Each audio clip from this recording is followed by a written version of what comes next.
সম্মানিত দর্শক শ্রোতা, আমি এখন দাঁড়িয়ে আছি ঢাকা চট্টগ্রাম হাইওয়ের মাঝখানে চট্টগ্রামের মিয়া বাজারে কাকরি নদীর ব্রিজের নিচে। এখানে অসংখ্য জেলে এখানে বন্যার পানি নেমে যাওয়ার পরে এখানে মাছ ধরতে আসতেছে। বিভিন্ন ধরনের দেশি মাছ সহ মাছের একবারে মহা উৎসব চলতেছে, আপনাদেরকে দেখাচ্ছি। সবাই হাতে জাল।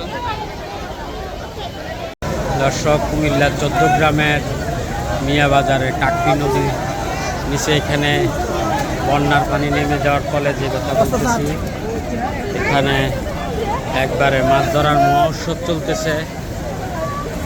প্রত্যেক জালেই আসলে বারবার যেটা বলতেছি,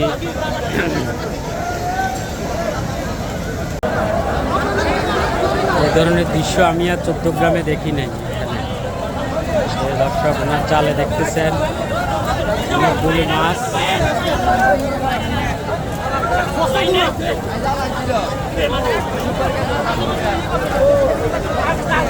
এটা কুমিল্লা চট্টগ্রামের মিয়া বাজার।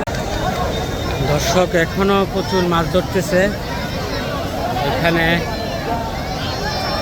ইন্ডিয়া থেকে নেমে আসা বন্যার পরে ইন্ডিয়া থেকে যে নদী, কাকরি নদী যে কথা বললাম, এখানে প্রচুর জাল ভর্তি মাছ এসবে। বারবার যে কথা বলতেছি, ফুল জাল ভর্তি হয়ে মাছ আসতেছে।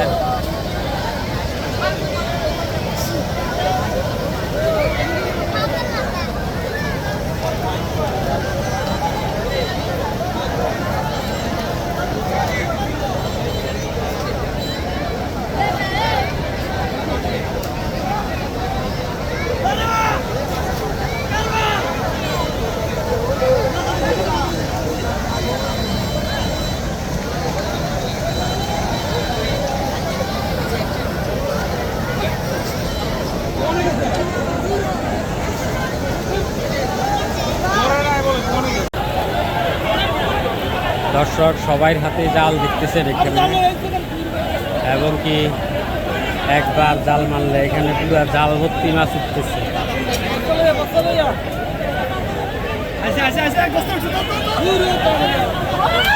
বন্যার পানি নেমে যাওয়ার পরে এখানে বলা যায় যে একবারে মাছের মহোৎসব চলতেছে।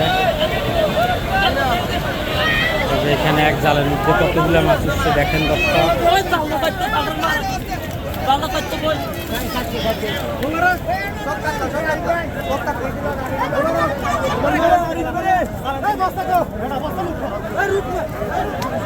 এখানে বেশিরভাগে মাছ দেখতেছি বিভিন্ন রুই, কাতল জাতীয় মাছ। আমার মনে হচ্ছে যে বিভিন্ন জায়গায় বন্যায় মানুষের বিভিন্ন ফিশারিজ বেসে যাওয়ার ফলে এই ধরনের মাছ বেশি। বন্যায় অনেকের পুকুর বেসে গেছে আমরা জানি, সেই কারণে এখানে এত মাছ।